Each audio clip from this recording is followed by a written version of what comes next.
it's time we blow this scene. Get everybody in the step together. Okay, 3, 2, 1, let's jam.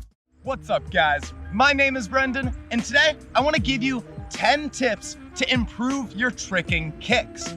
You see, kicking is such an important part of tricking, and often athletes struggle to incorporate martial technique. So today I want to give you the best tips I can for improving your kicks and improving the martial value within your tricking. So with that said, let's get started. Tip number 1, study martial arts technique. The way my kicks look the way they do is because I did over 7 years of classical Taekwondo training. If you want your kicks to look like someone from karate, you need to study karate. If you want your kicks to look like Taekwondo, you need to study Taekwondo. When performing any kick in tricking, you need to think about its martial arts heritage. And if you can go back, study the martial arts technique, that can translate right in to all of your tricking.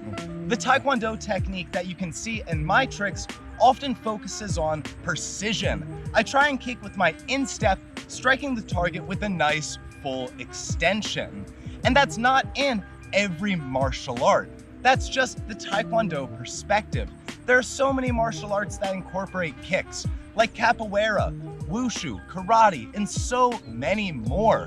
If you want to improve all of your tricking kicks, what I would strongly recommend is go study some martial technique. Tip number 2 is to visualize the kick. What I mean by that is you should be able to close your eyes and imagine what it would be like to perform a round kick. Think about the first chamber, the pivot, turning your hips and then extending to kick out at your target. If you can create a nice mental map of the kick you're trying to perform, it will be so much easier. And the more you can build that mental map, the less you have to think about when you finally have to perform the trick. So if you can visualize your tricks before performing them, they will be a lot easier and a lot less stressful. Tip number 3 is to spot your target. Whenever you're doing any tricking kick, you want to know what you're kicking. And to do that, you should be getting your eyes towards whatever you're trying to strike. So for a tornado kick, you want your eyes to be looking at where your round kick is eventually going to hit.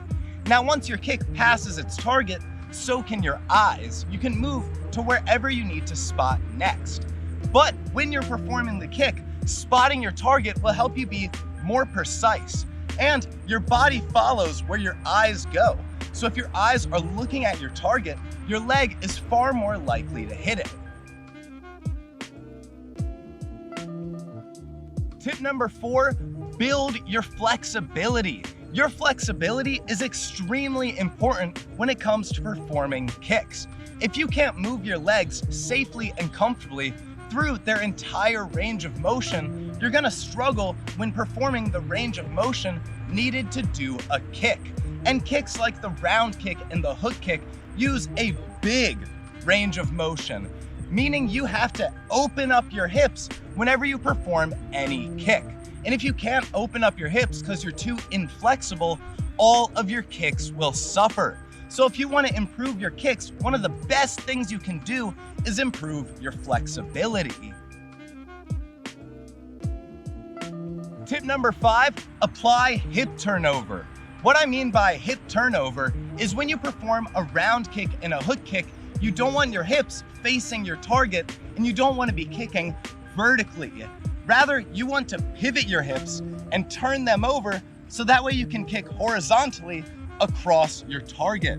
If you're struggling to get hip turnover, what I would recommend is go back and focus on your flexibility. If you have tight hips that can't open up, you're gonna really struggle to turn your hips over when performing a round or hook kick. But if you can apply good hip turnover, all of your kicks will look significantly better.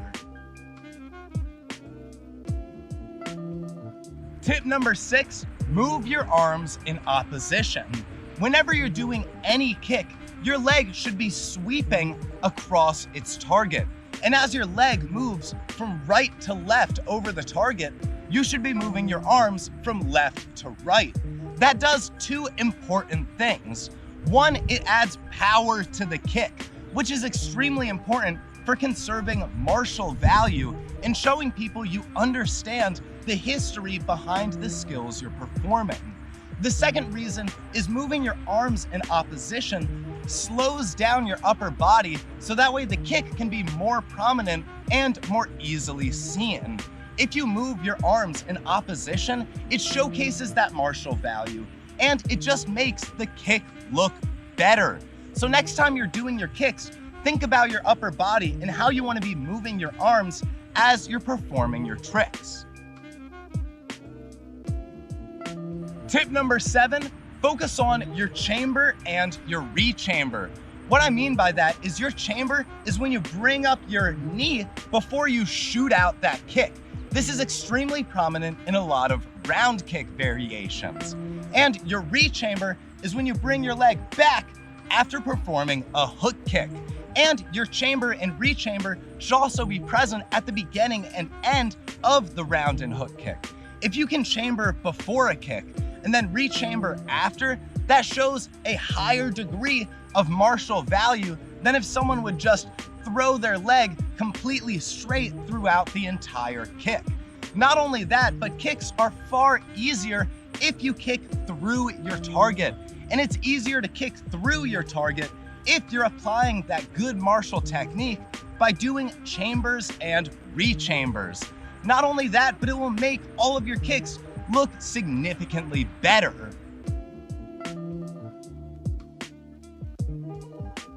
Tip number 8, focus on your fighting stance.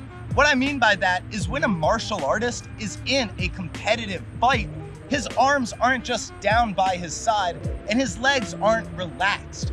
Rather, he separates his legs a little bit. He squats down and he brings his arm up into a guard. If you can have somewhat of a fighting stance, when you're going into and when you're exiting your skills, they will look far more appealing than if you just let your body go loose when you ended. Not only that, but having a strong fighter stance shows your martial arts heritage. My fighter stance comes from Taekwondo, but the stance that fighters will take is very different in MMA, karate, judo, wushu, capoeira. Every trick has its own martial arts stance, and if you can incorporate those stances, all of your tricks will look better, and all of your kicks will have far more martial value. Tip number 9 is to use your twist as you're performing kicks. This is extremely important when you move to higher level kicking variations. For example, to perform a good 540, you have to be using your arms to twist as you kick. You want your arms open as you're performing the setup. You bring them in as you're bringing your leg up to kick. As the leg kicks its target, you open up your arms to stall out your twist. Then, once the leg passes its target, you punch over with your arm to end you right where you started. To do a good 540 and to do most kicking variations, you have to apply twisting technique. And if you can have good twisting technique, that will make all of your tricks more efficient and without taking away from their martial value. When you're tricking, you have to balance the acrobatic elements with the martial value and the martial arts that you're trying to represent. So you have to balance these things and keep them in mind when you're performing your kicks. Tip number 10 is to follow through. What I mean by that is after your kick hits its target, your leg isn't done. You want to take that target and drag it to the ground and kick past it. If you're ever using a kick to break something, like a board, a piñata, or anything else, you need to follow through, kicking past your target to generate enough momentum to destroy it. If you follow through with all of your kicks, they will be far more martial, far more powerful, and you'll actually be able to use them if you want to do target tricking or board breaking. Thank you guys so much for watching, and a special thank you to all the patrons supporting Mastering Tricking on Patreon. If you guys want some personalized individual tips, I would love to give them. All I need is for you to invest in Mastering Tricking. The minimum donation is $10 a month, and when you donate, you get me personally to help you out over the Patreon Messenger. But thank you guys again. Thank you so much for watching. This channel has grown like crazy recently, and it's because of you guys, the active members of the Mastering Tricking community. So thank you again, and please have a lovely day.